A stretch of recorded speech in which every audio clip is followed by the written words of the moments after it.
다 함께 사도신경 고백함으로 6월 8일 수요일 모세의 기도회를 시작하겠습니다.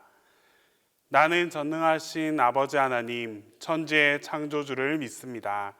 나는 그의 유일하신 아들, 우리 주 예수 그리스도를 믿습니다. 그는 성령으로 잉태되어 동정녀 마리아에게서 나시고 본디오 빌라도에게 고난을 받아 십자가에 못 박혀 죽으시고 장사된 지 사흘 만에 죽은 자 가운데서 다시 살아나셨으며 하늘에 오르시어 전능하신 아버지 하나님 우편에 앉아 계시다가 거기로부터 살아있는 자와 죽은 자를 심판하러 오십니다. 나는 성령을 믿으며 거룩한 공교회와 성도의 교제와 죄를 용서받는 것과 몸의 부활과 영생을 믿습니다.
우리에게 주시는 하나님 말씀은 출애굽기 2장 11절에서 15절 전반절입니다.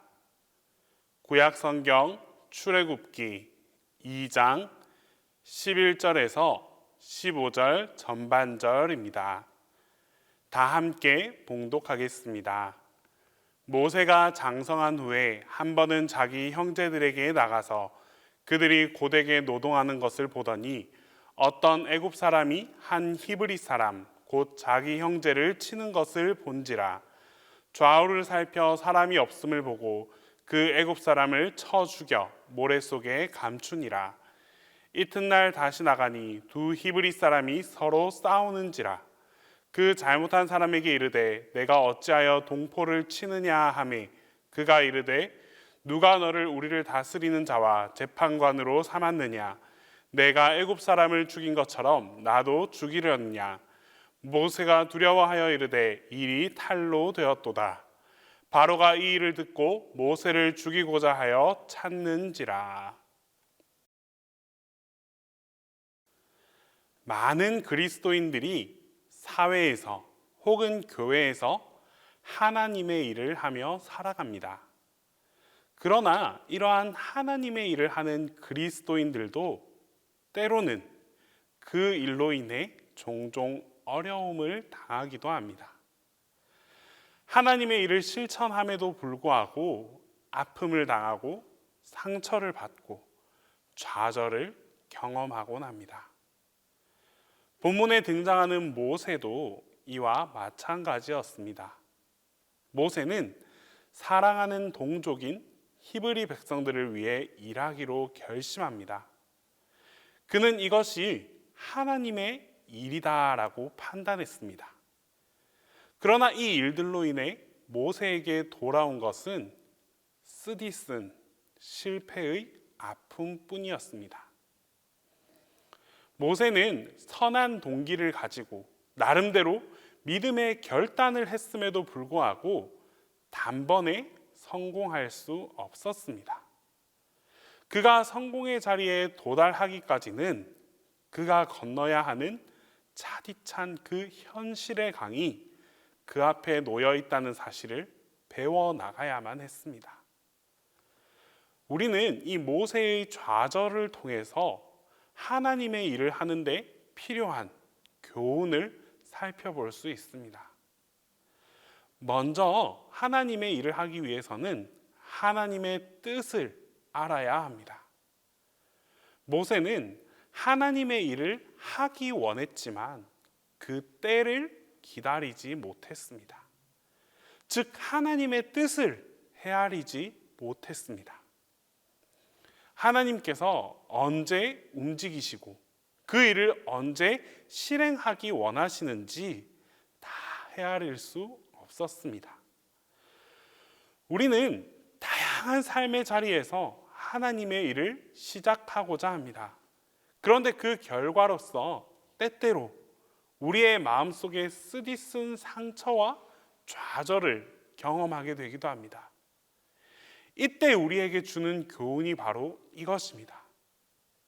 지금 내가 하나님의 일을 해도 좋은 시기인가? 하나님께서 내가 하고자 하는 이 일을 원하고 계신가? 모세는 그가 일을 시작하기 전에 이러한 고민을 하지 않았습니다. 지금 내가 하나님의 일을 하는 것이 좋은 것입니까? 라는 이 기도를 드리지 못했습니다. 본문의 광경을 보면 모세가 지금 취한 그 행동, 다시 말해서 애굽 사람을 죽인 이 행동은 그 자신의 혈기를 못 이겨서 저지른 성급한 행동이었으며 또 다분히 우발적이고 충동적이었다는 것을 알 수 있습니다. 우리는 종종 하나님의 일들이 서둘러서 하는 감정적 행동 때문에 어려움을 당하는 것을 발견하곤 합니다. 하나님의 일을 한다는 것 그 자체는 매우 중요한 일입니다.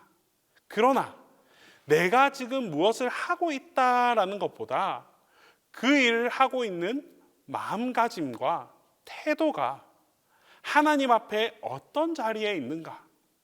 내 안에 그 일을 감당할 만한 영적인 에너지와 영적인 자세가 먼저 형성되어 있는가? 이 질문을 먼저 드려볼 수 있어야 합니다. 우리는 하나님의 뜻을 헤아리지 못한 채 하나님의 말씀 없이 일에 그냥 무작정 뛰어들어 버린다면 이것은 준비 없이 하나님의 일 속에 뛰어드는 것과 마찬가지입니다. 우리 또한 모세와 같이 동일한 좌절, 동일한 수치감과 또 동일한 혼란을 경험하게 될 수 있습니다. 기다리지 못하고 하나님의 뜻을 헤아리지 못해 서둘렀던 그 모세의 실수, 최초의 좌절, 바로 이 실수는 곧 우리의 실수가 될 수 있습니다. 때문에 반드시 하나님의 뜻을 확인하는 과정이 필요합니다. 그리고 그 하나님의 말씀을 들을 수 있는 준비, 하나님의 뜻을 실행할 수 있는 바로 그런 준비가 되어 있는지를 먼저 스스로 기도하면서 점검해 볼 수 있어야 합니다. 둘째로 하나님의 일을 하기 위해서는 하나님의 방법으로 해야 합니다. 본문에서 모세는 하나님의 일을 하나님의 방법이 아닌 자기 자신의 방법으로 행했습니다. 모세가 하나님의 일을 하고자 처음 했던 행동은 애석하게도 사람을 죽이는 일이었습니다. 그는 하나님의 일을 사람을 죽이는 일에서부터 시작하게 되었습니다. 물론 그 동기는, 그 일을 했던 그 동기 그 자체는 하나님을 위함이었습니다. 그것을 통해서 그가 얼마나 자기 백성에게 애정을 가지고 있는지, 내가 얼마나 내 백성을 사랑하는지를 증명할 수 있었습니다. 그러나 그것은 분명 하나님의 방법은 아니었습니다. 여기서 그리스도의 중요한 원칙이 있습니다. 바로 목적이 수단을 정당화할 수 없다라는 사실입니다. 아무리 좋은 목적을 가지고 있다 해도 그 목적을 관철하기 위해서 수단과 방법을 가리지 않아도 좋다라는 이 인간적인 방법과 논리는 성경적 윤리 안에서 수용될 수 없습니다. 우리는 흔히 뭐로 가도 서울만 가면 된다라고 합니다. 하지만 그렇지 않습니다. 서울을 가는 방법이 하나님께서 주신 방법이고 하나님께서 기뻐하시는 방법이어야만 합니다. 수단과 방법을 가리지 않고 교회만 그냥 성장하면 된다는 생각, 수단과 방법을 가리지 않고 어떤 목표를 그냥 내가 달성하면 된다라는 생각 등은 아주 잘못된 생각입니다. 일은 조금 늦어져도 괜찮습니다. 조금 늦어져도 좋습니다. 방법이 성경적이어야만 합니다. 수단이 성경적이어야 합니다. 바로 하나님의 방법이 될 때 그 일을 하나님께서 통해서, 하나님을 통해서 우리 안에 선하게 이루어갈 수 있는 것입니다. 하나님의 일을 하기 위해서 여러분들 지금 준비하는 과정에 그 단계에 계십니까? 아니면 우리의 삶에 있어서 또 중요한 결정의 단계에 서 계십니까? 그렇다면 그 일을 행하기 이전에 주님의 뜻과 생각이 무엇인지 알고자 먼저 노력할 수 있어야 합니다. 우리의 힘으로 하려고 애쓸 필요 없습니다. 우리의 주인은 하나님 한 분이십니다. 주님께서 우리에게 말씀하실 때가 있습니다. 하라고 하실 바로 그 때가 있습니다. 그 때를 기다리며 나 자신을 성숙한 신앙인으로 준비시켜 나가는 것이 무엇보다 중요합니다. 하나님의 일을 자기 육신적인 방법으로 시도하다가 철저하게 실패를 맛보았던 이가 바로 모세였습니다.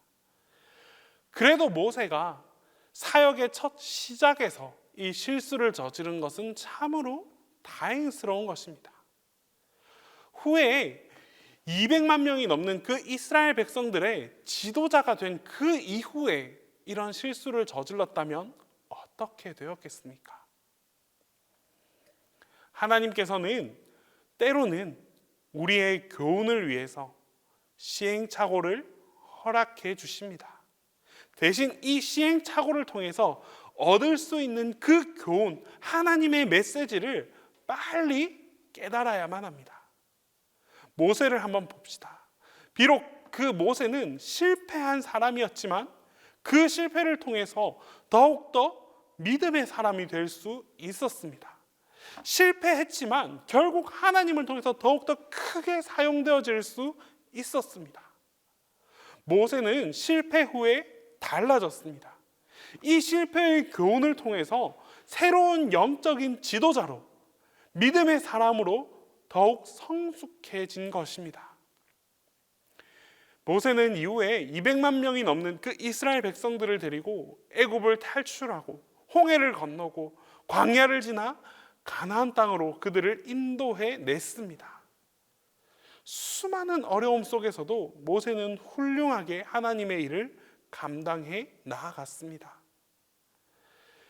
실수와 실패를 하지 않는 것 물론 중요합니다. 좋습니다. 그러나 인간 중에서 우리 가운데에서 실수와 실패를 하지 않는 사람이 있다면 몇 명이나 되겠습니까? 과거의 나에게 정말 뼈아픈 실수의 기억이 있다 할지라도 주님께서 나를 하나님의 사람으로 사용하기 위한 그 훈련의 과정이었다라고 생각합시다. 그리고 이 실수를 통해서 나 자신이 온전한 믿음의 사람으로 거듭날 수 있도록 희망하고 노력하면서 나아갑시다. 하나님의 일을 하고 계십니까? 또는 하나님의 우리에게 주신 그 꿈과 비전을 마음속에서 품고 살아가고 계십니까? 오늘 모세를 통해서 알려주셨듯이 우리는 하나님의 뜻을 먼저 물어야 합니다. 그리고 우리의 수단과 방법이 아니라 하나님의 방법으로 그 일들을 해 나가야 합니다. 비록 그것이 더디고 늦어질 것 같더라도 하나님께서 하시면 그 결과는 확실합니다. 완벽합니다. 그분께서 나에게 소원을 주셨다면, 꿈과 비전을 주셨다면 반드시 주님의 때에 주님의 방법으로 이루어 주실 것입니다. 우리는 그때까지 나 자신을 준비하고 하나님을 끝까지 믿고 따르기만 하면 되는 것입니다. 믿음과 인내와 기다림이 여러분 모두에게 함께하기를 바랍니다. 주님의 뜻 가운데 주님의 방법대로 그 방법으로 준비되어 나아가는 여러분들 모두에게 하나님께서 반드시 크고 놀라운 역사로 함께해 주실 것입니다. 기도하겠습니다. 우리 시간 첫 번째로 기도할 때에 하나님의 뜻을 분별할 수 있는 지혜를 얻게 해달라고 기도하겠습니다. 두 번째로 하나님의 방법을 찾고 하나님의 방법대로 순종하고 실천할 수 있도록 우리를 지켜달라고 기도하겠습니다. 마지막으로 동신교회 아픈 환우들을 위해서 그들에게 주님의 도우심이 임하게 해달라고 우리 시간 함께 기도하겠습니다.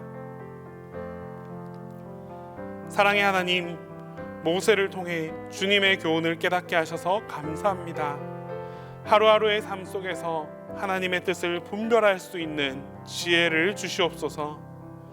우리는 부족하고 연약하여 주님의 뜻을 다 헤아리지 못할 때가 참 많이 있습니다. 하나님을 위해 살아간다고 고백하지만 실제로 하나님을 위하지 못할 때도 있습니다.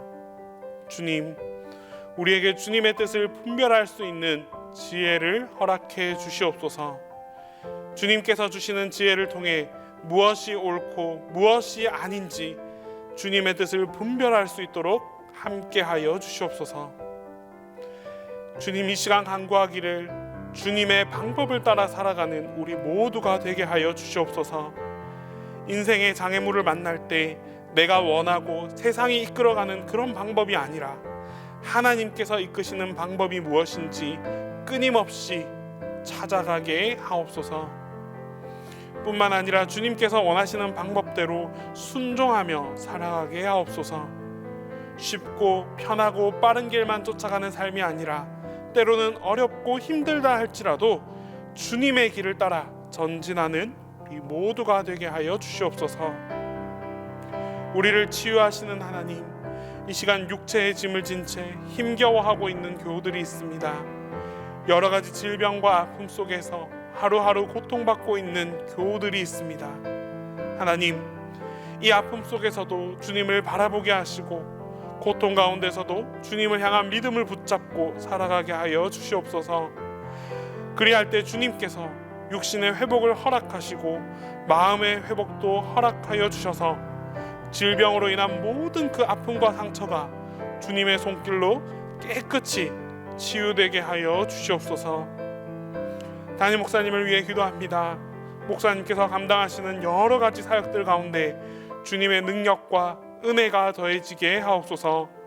성령의 능력을 덧입혀 주셔서 목사님을 통한 하나님의 사역이 날마다 은혜로 충만하게 하여 주시옵소서.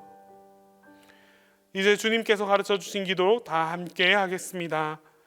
하늘에 계신 우리 아버지, 아버지의 이름을 거룩하게 하시며 아버지의 나라가 오게 하시며 아버지의 뜻이 하늘에서와 같이 땅에서도 이루어지게 하소서. 오늘 우리에게 일용할 양식을 주시고 우리가 우리에게 잘못한 사람을 용서하여 준 것 같이 우리 죄를 용서하여 주시고 우리를 시험에 빠지지 않게 하시고 악에서 구하소서.